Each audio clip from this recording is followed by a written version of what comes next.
Jeff and Elon were selling. And I thought, I mean, this is crazy to sit on the sidelines and, be the bag holder here. But here's the thing, what's shocking to me, it's like, I don't understand why people think you can grow infinitely forever. It's just not true.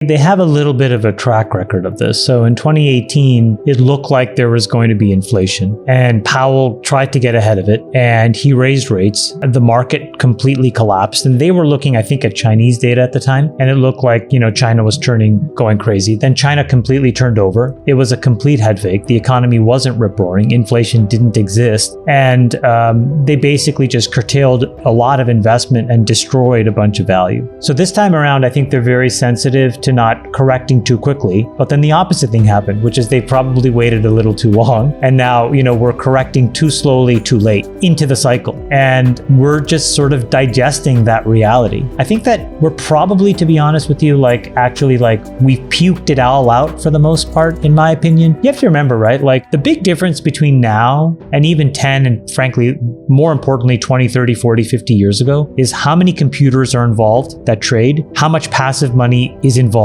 that owns assets, and how much of this stuff is sitting on the sidelines still in money market accounts and munis. So if you look at those markets, there is a ton, trillions of dollars waiting to find a home. And what we've now done, and Brad's charts show this, is we've basically chopped the head off of all of these fast-growing growth multiples. The underlying companies have not changed one scintilla, right? These companies are still growing by crazy amounts, but the multiple that one was willing to pay has been very much re-rated, as is a bunch of other companies. So let me ask you a question, Chamath. If we've gone from these 50, 60, 70 multiples times sales, and now it goes back down to 20, is that, dare I say, a buy signal? Well, and will those trillions of dollars start moving back in? Because who wants to be in a money market? I don't know, and I can't really call these things, but a really smart person that I talked to this week, he actually liquidated everything in October and November. We talked about this on the pod, but I was feeling so much tension at the end of last year. I actually, when I look back on Q4, it was probably the most difficult quarter of my professional life in just trying to manage risk. And I exited a ton of positions. All my pipes, my third-party pipes, I basically sold off except for one. I generated some liquidity in other places as well. And I was glad that I did that, in part because I saw, what he was doing, and in part because, Jeff and Elon were selling. And I thought, this is crazy to sit on the sidelines and, be the bag holder here. Going into Q1, I talked to the same guys, and what he said to me, which I think is very smart, is you have to really look at the first and second derivative of the 10-year bond. Because when that stops moving, like the 10-year bond is this beautiful barometer of the collective wisdom of every single investor in the world about what they think about long-term growth and inflation. And it's a really important market. We've talked many times, look at the 10-year break even if you want to understand where inflation is going. We started to talk about that 7 months ago. And if you look at that, the rate of change, so the volatility in the 10-year yield is slowing way down. And if that continues to hold, that means that people are really saying there's a small amount of real inflation, a reasonable amount of transitory inflation, and we're about to kind of wash most of it through the system with, 100 basis points of rate hikes. And if that's the case, then you may see a quick pullback, in Q1, and we're back to the races again because of all this other money that's going to say, I got to get back in. And if you look at all these corrections in the world of computer traded algorithms and ETFs and passive money, and it's all, the snapbacks are so fast. You correct 20% and then whoop, you whip it back and you go. I mean, that's one view based on the past. I don't think a single thing in the last quarter has changed in the underlying fundamentals of the majority of businesses that are public. And I actually think for the most part, nothing has really materially changed for the majority of private companies. All that's changed is what you're willing to pay in the future for it. And the one thing that hasn't changed is what you're willing to pay in the future for the private businesses. So the real question, for Sachs and, for the active investors in the private markets, which I don't know what to think about, is will the haircut that we've all taken in the public markets spill into the private? But it feels to me, it's not just about what's going to happen with new emerging growth companies, but I mean, you guys correct me if I'm wrong, but there are hundreds of companies that have raised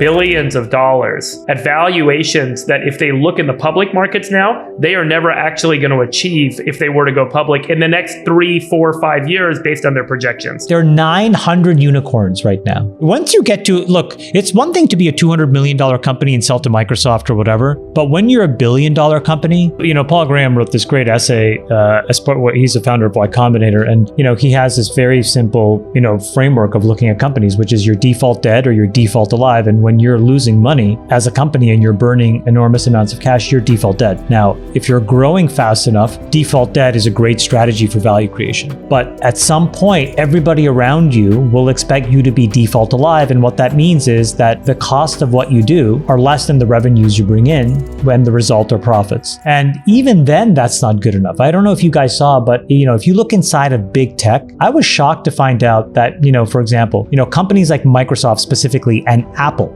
these guys trade at huge forward multiples, right? For enormous profitability. But companies like Facebook and Google, for the same level of profitability, trade almost a third less in terms of multiple. So even when you're that good, it's not good enough to be default alive. That's how hard this game is over very long periods of time. And so when you have a moment to really understand how to be default alive and you don't take it, I think it's a huge disservice, because we don't do enough of that kind of coaching that really inflicts that kind of discipline and expectation setting. I remember I have a large climate investment. It's actually the single largest investment I've ever done. And so I sweat the details pretty significantly. And, I was with the team in November, December for a board meeting and setting up 2022. And my whole thing was, guys, you have to get default alive. You have to get contribution margins to be in a certain band. We are going to target this level of free cash flow generation this year. And there's no ifs, ands, or buts about it. And what's great is the entire team embraced it and we're marching towards that. But if they didn't and they're like, no, we're just going to grow at all costs again, oh my God, I would be freaking out right now.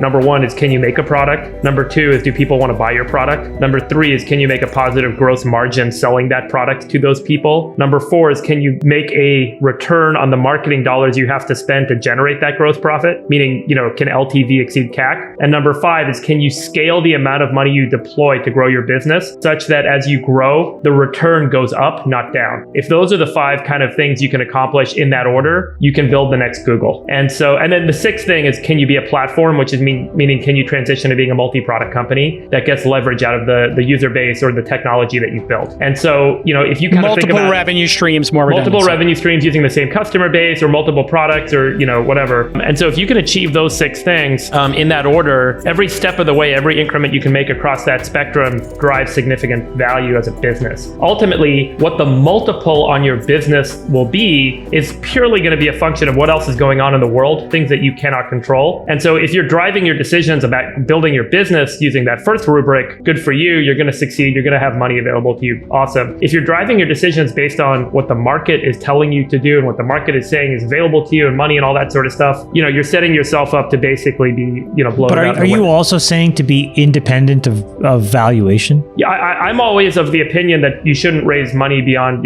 into a valuation that you're not comfortable saying in different market conditions or what have you, I can return multiples. Well, I don't think any founder has ever, most of these founders were not around in 2000, but even 2008 was less important in my mind because it was fast. And again, we had government stimulus. I think 2008 was an aberrational moment. I was in the middle, inside of Facebook and I was like, what the hell is going on here? The government's going to step in and, with TARP printing $1 trillion, it didn't affect us at all. Yeah, but you were the most powerful company or no, not at that time, not in 2008. Well, you guys were surging and had a lot of cash, right? No, but we were profitable.